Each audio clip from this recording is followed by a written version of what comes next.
When I was done preaching, I asked him, will you want to give your life to Christ now? Or just die away?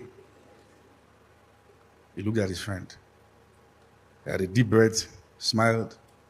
Then he placed his right hand on my shoulders and said a very strange word. He called me by my name and said, Femi, you came here to die. So I was confused. Welcome to Mediator Channel. Please kindly subscribe.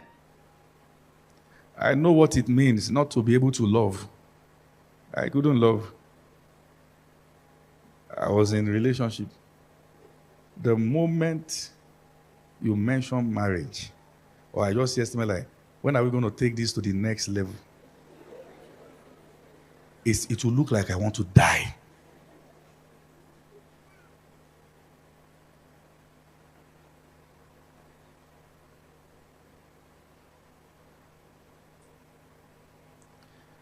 One time, a sister looked at me and said, it is painful to love you. I said, whatever that means, this marriage thing. Let me tell you something. I never really attended weddings in my life. When people are getting married, I look at them and say, look at these idiots. I'm telling you. Yeah. I look at them and I say, look at these idiots. The guy is saying, I do. I say, look at the idiot. The girl will suffer you. Practically. When I sit down in a wedding event, my body will be shaking. Can I leave this place? One time, one of my friends called me. He was having his morning prayer. He was in Jigawa also. Called me early in the morning and began to shout. He was screaming. And he was mentioning one thing. Those girls are not your stepmother. They are not your stepmother. They are not your stepmother. Heal! That was when it occurred to me. Every girl that came into my life had something that looked like my stepmother. So there's a way the sister will talk. I say, hey, she's there. Can I tell you the funny thing? If I didn't heal, I would never have looked at my wife twice. You know why? She sounds exactly like her. From the day I said, good morning, and she replied, it's over. Your pain can lead you away from the will of God for your life. There are marriages that could still work. But the reason why there will be no attempt to work it out is because there's no more fight in them. Somebody has got to the point where he or she has said, I'm no longer ready to fight for anything. Let me tell you something. So I trained in boxing. As strange as it may sound, yes, I trained in boxing. And now it's more relevant in Nigeria more than ever before. You never can tell. So there's a reality in boxing. When champions, this is how you know a champion is about to fade out.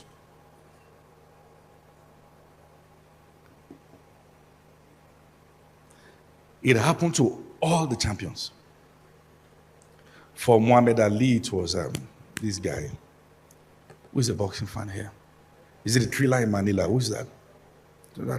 Joe Frazier, Smokey Joe. It took him on a journey. Well, let me tell you the most recent one. That was the case of Anthony Joshua. He fought a guy called Vladimir Klitschko. He won. Listen, there are battles you can win, and yet he can destroy you. He won. But a boxing observer said, the depth they took themselves to, they will never want to get there again in their life. After that fight was when he began to lose fights quite consecutively. Because when you remember that depth, you say, no, I almost died. I don't want to get here again. You know,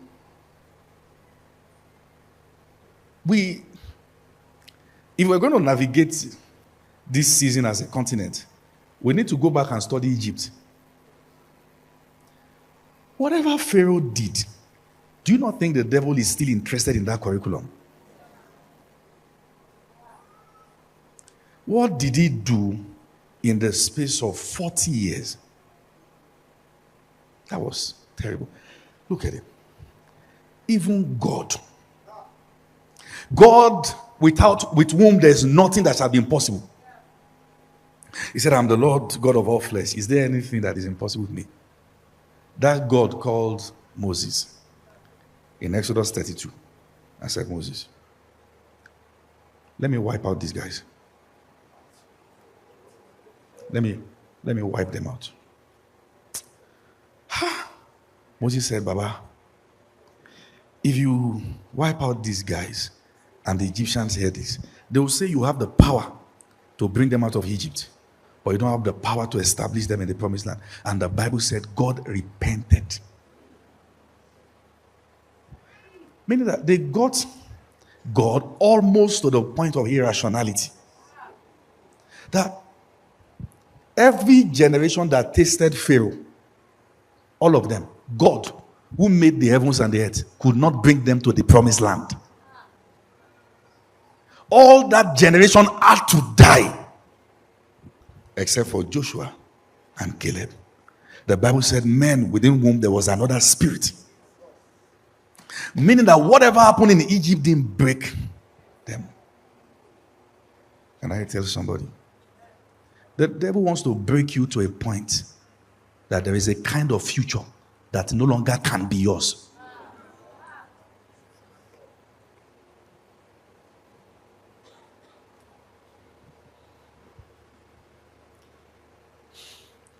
You know, I'm sorry.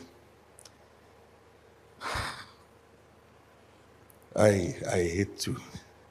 I've been crying over the continent of Africa.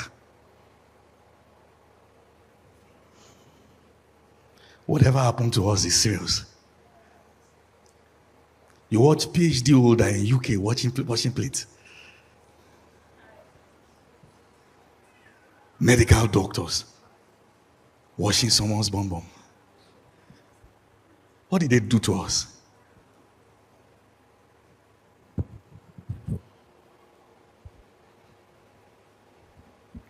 And for some reasons, we are not seeing it. We build cities for Pharaoh, and they tell you can't live there. Something happened to our might. The feathers of the eagle seems to be broken. We've seen too many disappointments. We are used to bloodshed. The news are not funny. Every time it is disappointment. And we don't believe anymore that there's might in us, even as a nation.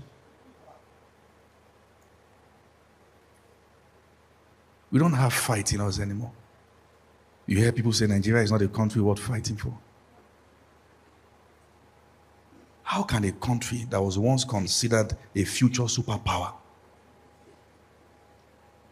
be the place with the lowest level of life expectancy?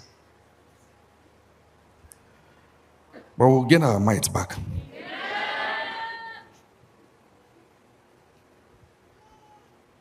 I know what suicide means. So let me tell you a story. Please sit down, sirs. Told you my quiet moment was spent planning how to die. One time I sat down with my parents, not my parent, anyways, my parent. We're watching a movie.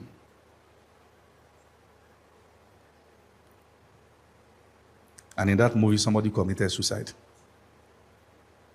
And I have been looking for the best method because all the methods didn't work. I've drank substance, I didn't die. I guess I will go to the hospital and they'll give me drip, treat me, I'll be fine. I've gone to the express for a cat to break my leg, I didn't die. I've drank this battery water, I didn't die. So I saw in that movie a very good way to die.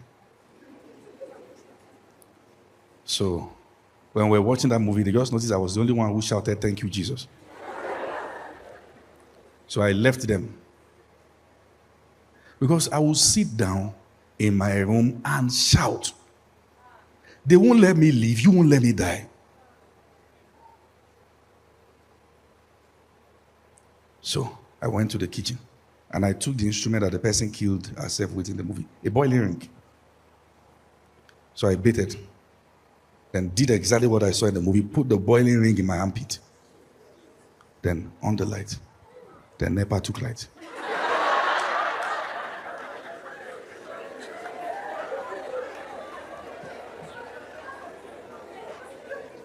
It may look funny to you, but I just wanted to rest.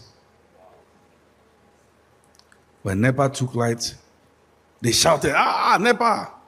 I shouted too, but nobody knew what I was shouting about. Slammed the boiling ring on the floor. You won't let me die. Shortly after that time, I gave my life to Christ.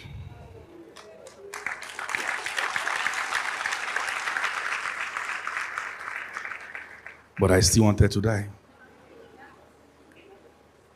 You can be born again and be suicidal. I know what it means. So this time around, I felt there was a better way now. I will die as a martyr. So I was looking for where somebody can kill me very fast for the sake of the gospel. So I deceived one of my friends who is very passionate. And I said, let's go and preach. So we went to Kano. I don't want to mention any environment now. An area I know they have hostility towards the gospel.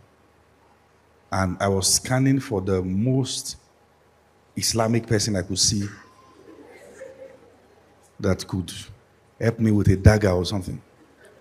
So I saw a guy, two of them. They wear these tabligh trousers. I was glad. So I went there to preach to him. And I was preaching to him in the most offensive way. I want him to be angry and break my head. I made sure it was not my friend preaching. So that by the time they begin to deal with me, he will run. Then I was preaching, the guy was looking at me, a middle-aged guy. And his friend there, they didn't say a word. When I was done preaching, I asked him, will you want to give your life to Christ now? Or just die away? He looked at his friend, had a deep breath, smiled. Then he placed his right hand on my shoulders and said a very strange word. He called me by my name and said, Femi, you came here to die. So I was confused. How an Islamic cleric will know my name, then know why I came. Then he began to list all my suicide attempts till that moment. By this time, it was like I was naked. For the first time in my life, someone was seeing through me. So now I was already crying. Because as he was talking, it was like fire was passing through my heart. It was like every desire to die was fading away. Then he placed his hands on my shoulder again. I fell. He said, pick him up. From going to preach to pick him up.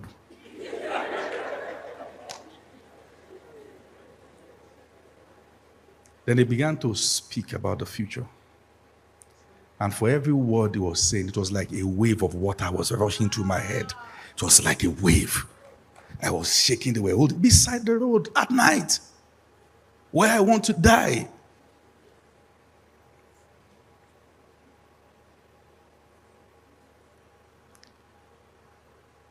When he was done, I said, sir, help me. I need a mentor. Can I get your number? He looked at his friend. They smiled. I said, we don't use phone. I said, okay. Sir. Okay, your name, sir. So whenever I see you again, I can identify you. He looked at his friend and smiled. They always look at each other and smile. And say, you may call me Emmanuel. So I said, okay, Brother Emmanuel, please, sir, give me the address of your house. I want to come and greet you so I can have this kind of moment again. He looked at his friend, smiled. I said, okay. Come to number so and so street. You'll see me there. I said, thank you, sir. I went home a new man.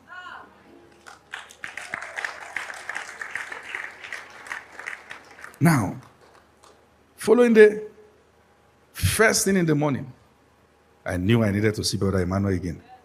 So I took bike, went to the address he gave me.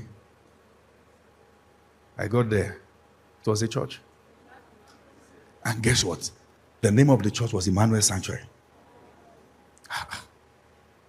I said, I'm not going to leave this church till I see Brother Emmanuel. So I stood there, I kept knocking. Then a pastor came out, very tired. I said, I'm sorry. One of your members gave me this address that this is his house. So, as you can see, this is a church. I said, no, sir, this is his house. This is the address. The person who gave me can't make a mistake. This is his house. I said, this is a church. And so he said, okay, what's the name of the person? I said, his name is Emmanuel. He said, we're a small church, and we're not even more than 16. And there's no Emmanuel amongst us. So I said, what is this? The only time in my life I've met someone who accepted me and loved me as I am and changed my life. I can't find him again. No number, just a name. I first sat down on the floor, then left with disappointment. Took my bike back. On my way home, I heard it loud and clear in my spirit. His name shall be called Emmanuel. Then I began to ask myself, what manner of man did I meet who knew everything about my journey, who knew my name, who knew why I came, and knew my future? I knew I had met the Lord. And I'll tell you something for free. From that day in my life, it doesn't matter how dead an atmosphere is. When I show up, the glory of God fills the place.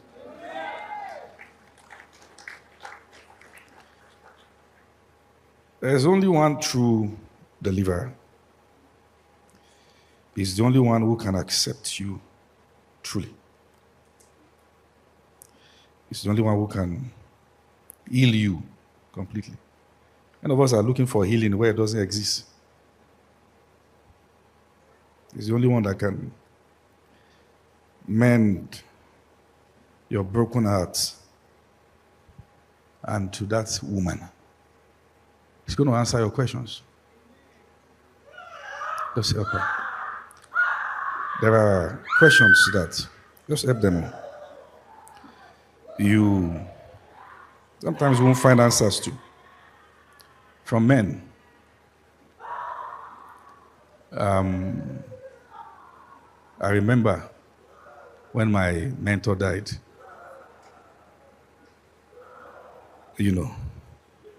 Years later, I finally found a man that has the character what you're following. And he died. He had cancer. I was there till the last moment. They did surgery for him. They told him the chance of surviving this surgery is 30% chance. They had to break through his iliac bone. They had to damage his sacral plexus. He said, do it. I watched how physiotherapists would come to help him walk, and I saw him beg for death. Don't worry, deliverances will happen once the shackles are out. And one day I was leaving his place, and God said to me, look at him very well. This will be the last time you'll see. When he died, I didn't have answers. All my knowledge of the Bible didn't make sense anymore. Can a man serve God this much and still die? For years, I needed answers. Didn't find answer. And I want to tell you, there are questions you will carry to your grave. It is when you see him as he is that you will get answers. I have questions unanswered too. I watched Daddy Joe describe when his son died. And he said the most painful thing was that God didn't give him an hint. He said if God had given him an hint, he would have said he should take him instead. That the young man was just starting his life. Well, you know what we do in Nigeria? We mock. I believe there's still going to be a day for Nigeria to really break through. That we have to, listen, have a national day where the elders will pray over the youth. Social media has made people lose their minds. And many are carrying on their heads the verdict of untimely death, and they don't even know. They dragged me for this. By now, you should know I'm used to it. There are questions there are no answers to, brothers and sisters. And that's why the just walks by faith and not by sight. Thank you for watching. Please do not forget to subscribe, share, like, and comment. See you next time.